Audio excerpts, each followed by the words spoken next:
What's up, everybody? Phil back again on this Friday evening with another video.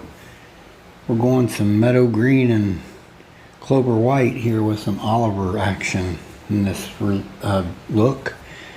An Oliver 1650 made by SpecCast. It's a pretty neat little model, replica. Let's take a look at that there box real quick. Let's do that now. Here's the box, y'all, for the Oliver 1650 gas narrow front end by SpecCast. It's a pretty nice open, typical SpecCast box, window, plastic shell inside to hold the tractor. On either end, it does have a picture of the model replica that's you buy here. So that's pretty neat. Other than that, it's standard fare for the SpecCast box usually.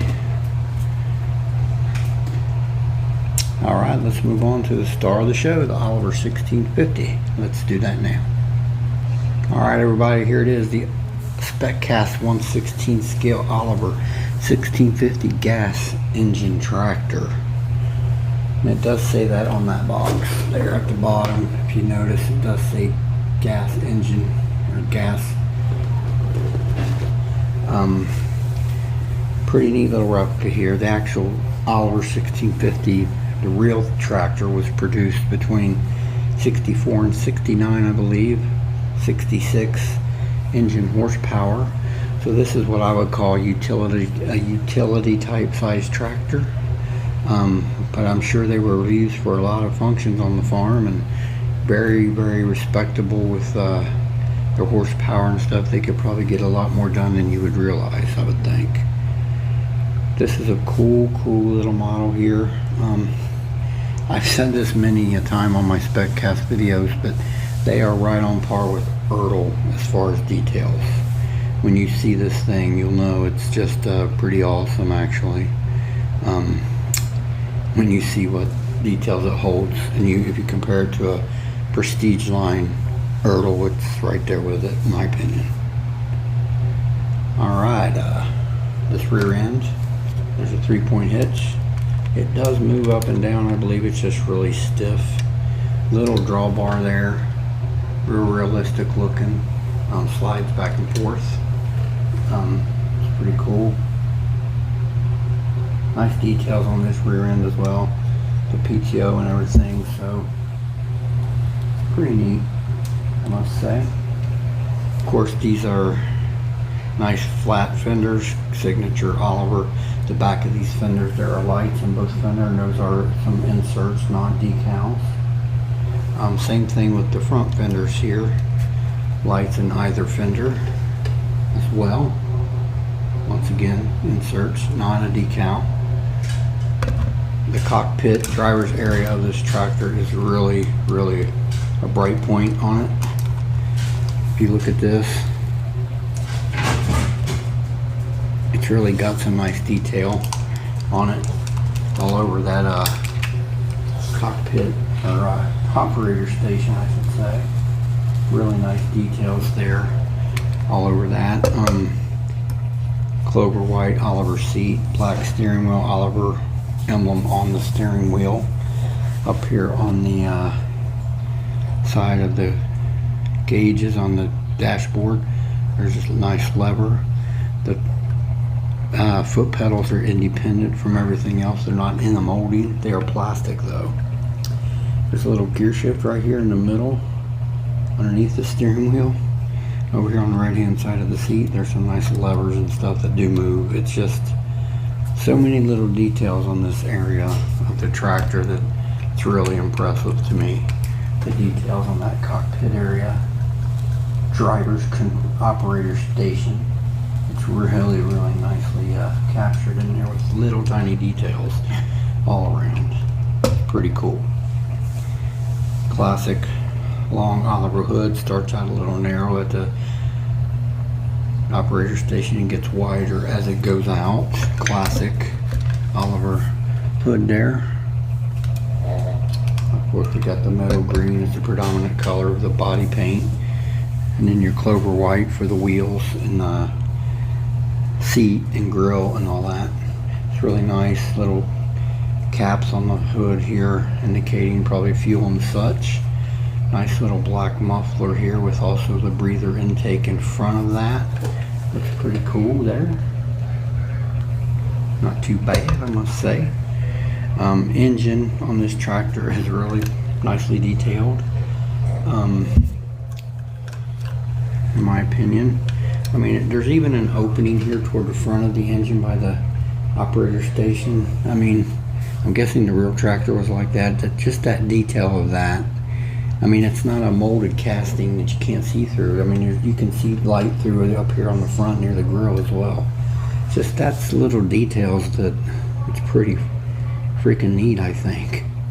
But even on this other side, right hand side of it, there's even little lines coming off there. Maybe that's the distributor cap, I don't know, but it's pretty neat, the details, I must say. Classic Oliver grill, of course, squared grill. Clover white grilling, square shaped. Top of the middle of that grill, the Oliver logo. It's pretty cool. Underneath this tractor on the bottom, there's some neat details on the underneath rear end area there as well. Not too bad, really. Looks pretty neat. Rear tires. Pretty neat looking rear tire, I think. Nice, pretty deep tread that really curves forward. That's kind of cool looking, I think. I like that a lot. It's pretty neat. Tires are rubber all the way around, of course. The wheel on the rear end. Nice deep disc. Nice inset rim there. Nice details on the outer rim and on the inner wheel, of course. Some really nice details there. Looks like there might be a weight on there. I'm not real sure. Kind of, to me, it looks like a wheel weight on there, on that rear wheel. So that's pretty cool. Front wheels, tricycle, narrow front end, of course. Classic look and design there. Those wheels, thin tricycle wheels. Tires, I should say. The wheel is nicely done. Inner green cap, then some nice bolt patterning on that front wheels as well. It's really cool. Nice little replica here. I've had this for a minute, actually, probably at least since late last year, if not earlier. I've had it for a while. This may have been one of the first SpecCasts I actually grabbed. I only have about 7 SpecCasts, 6 or 7 maybe, 8, right in that range. So I don't have a super lot of them, but I know I bought enough to see that they're freaking pretty awesome. Alright everyone, let's do a quick size comparison. Let's bring up a big brother on this one. Let's do that now. Alright everyone, my 1/16 scale Oliver 1650 by SpecCast alongside my 1/16 scale Oliver 2270 by SpecCast. As you can see, when I said big brother, you can see why in this size comparison.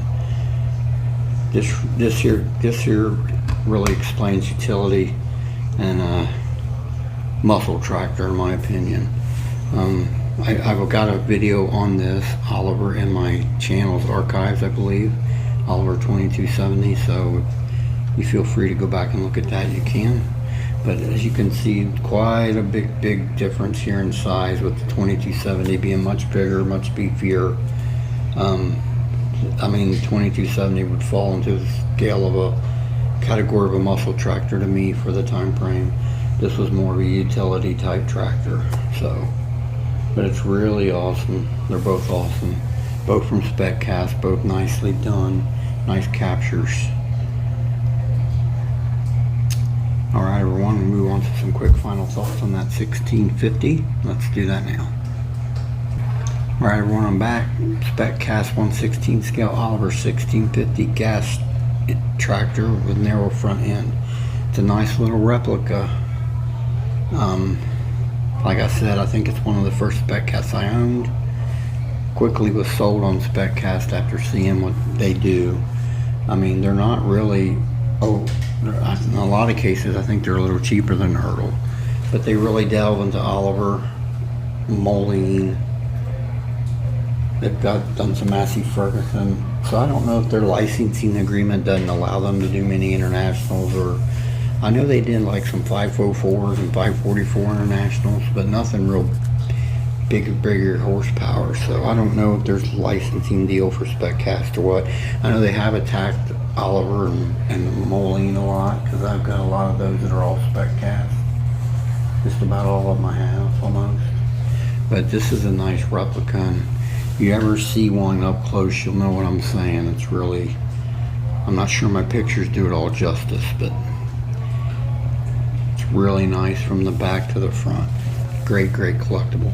Highly recommend you grab a SpecCast and give it a try, and I think you'll see what I see, and it's pretty much awesome details on them for a decent price. Alright everyone, I'll bring that camera closer to take a little quicker look at this guy. I want to thank everyone that tunes into my channel. You all have a blessed day. Be safe, and I will talk to you again real soon.